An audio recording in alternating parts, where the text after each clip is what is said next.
Hello everyone, it's Sybil Starr here to give the astrology update for the Libra full moon, which falls on the spring equinox, which is today. We're actually almost right there. The spring equinox, what is that astrologically? Well, we know that the spring equinox is when the light and day are equal, but the light is growing. And it occurs at 0 degrees Aries, which is also called Aries point, which is one of the most powerful degrees in the zodiac because it is the beginning of everything. Aries follows Pisces, and Pisces is when we are part of the great cosmic sea and are all one. Whereas Aries is about individuation, it jumps out of that water and individuates itself. So a lot of Aries teachings and challenges are about that individuation process and how to claim one's identity.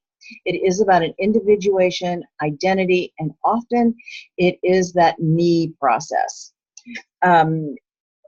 Libra, on the other hand, is where we encounter the other. It is about we.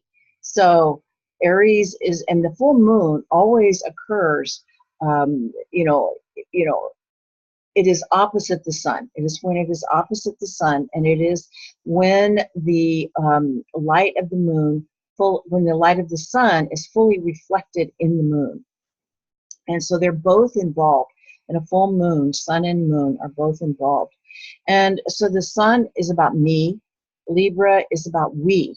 So how do we integrate that into our psyche and into our consciousness? So this full moon is very much about relationship and finding that balance and between self and other.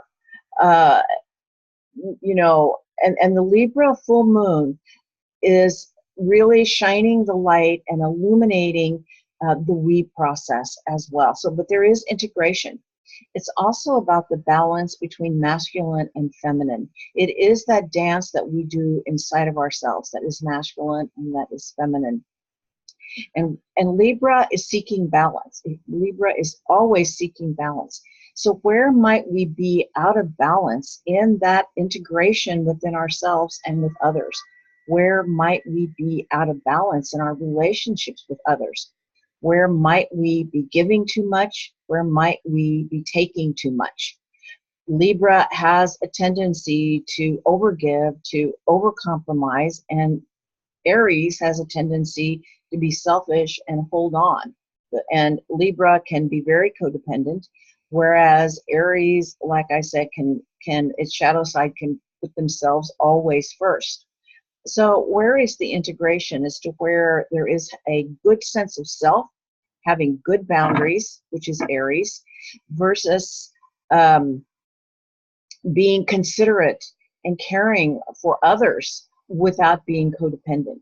So, it is that dance that these two signs do, and the sun and the moon, and this dance that they are doing. And so the sun is also conjunct there's many terms, Chiron. Some people think it's a comet. Some people think it's an asteroid. Anyway, it travels between Saturn and Uranus. It's called a bridge celestial body. And it has not always been part of our solar system. And someday it will leave. But it was discovered in 1977 and was soon recognized as having a real impact on our consciousness. And Chiron is mainly two things. Chiron is a teacher, a mentor, and Chiron is a healer. He has the myth of the wounded healer. And so whenever Chiron shows up, there is some healing and some teaching going on. And in Aries, the healing is around the individuation process. And this affects everyone, not just people, especially at like the full moon. Okay, the whole collective is going through seeing where we might be wounded in the individuation process and our sense of identity.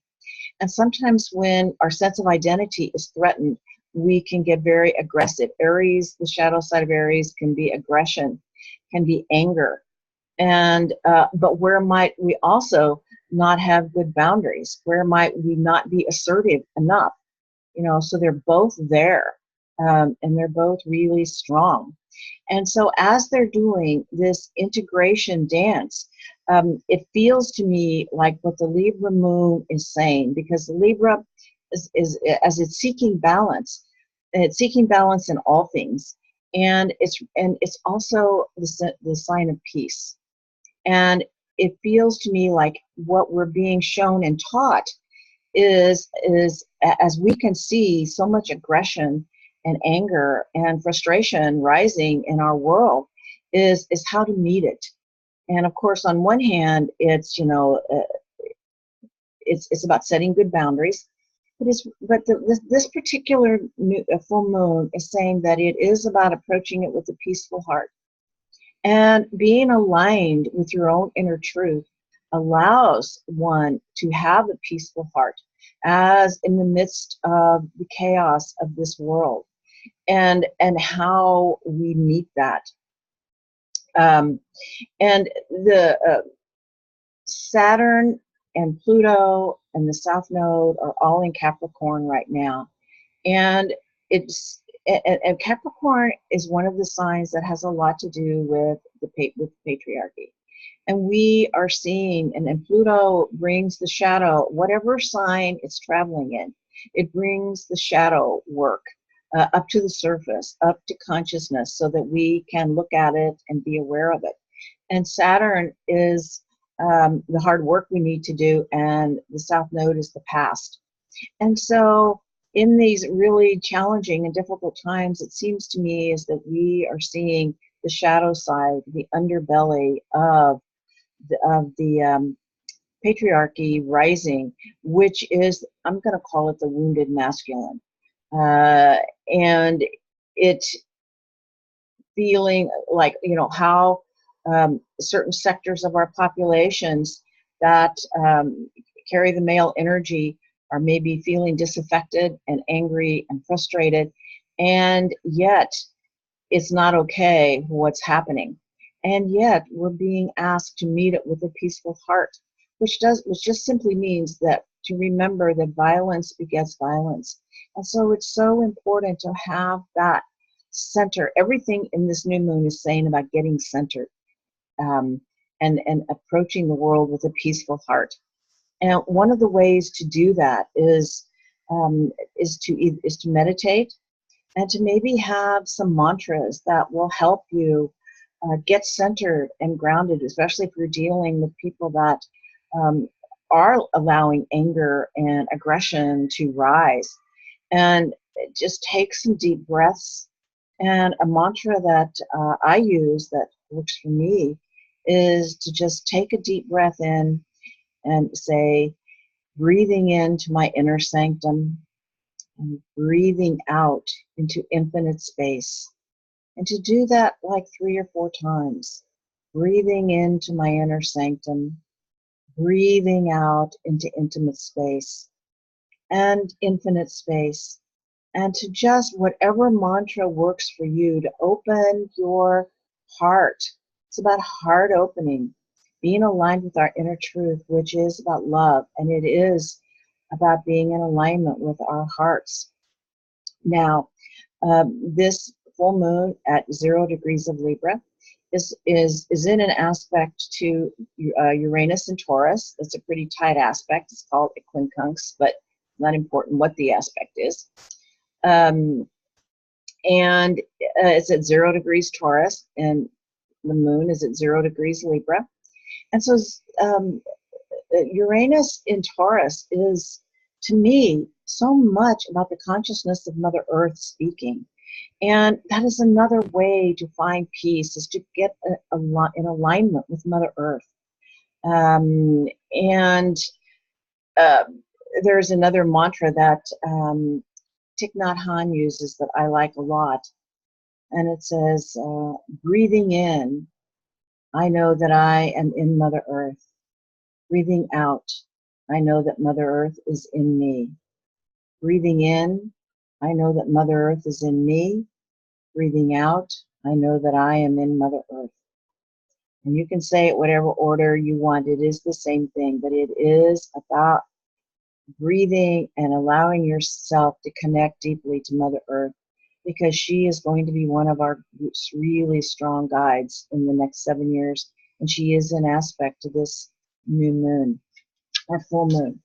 I have a great quote here from Thich Nhat Hanh, and it's important to also remember, Taurus has a lot to do with our body. And if we allow ourselves to get too anxious about what's happening in the world, it can really make us sick. So this is what he says. Someone asked me, "Aren't you worried about the state of the world?" I allowed myself to breathe, and then I said, "What is most important is not to allow your anxiety about what happens in the world to fill your heart. If your heart is filled with anxiety, you will get sick and you will not be able to help."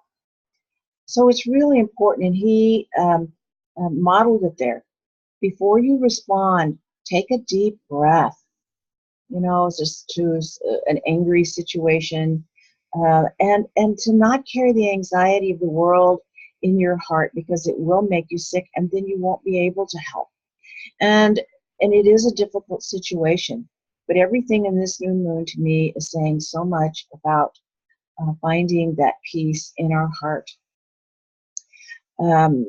The last thing I want to talk about that I think is really important is the planet Mercury is retrograde in Pisces right now, and tightly conjunct the planet Neptune, also in Pisces.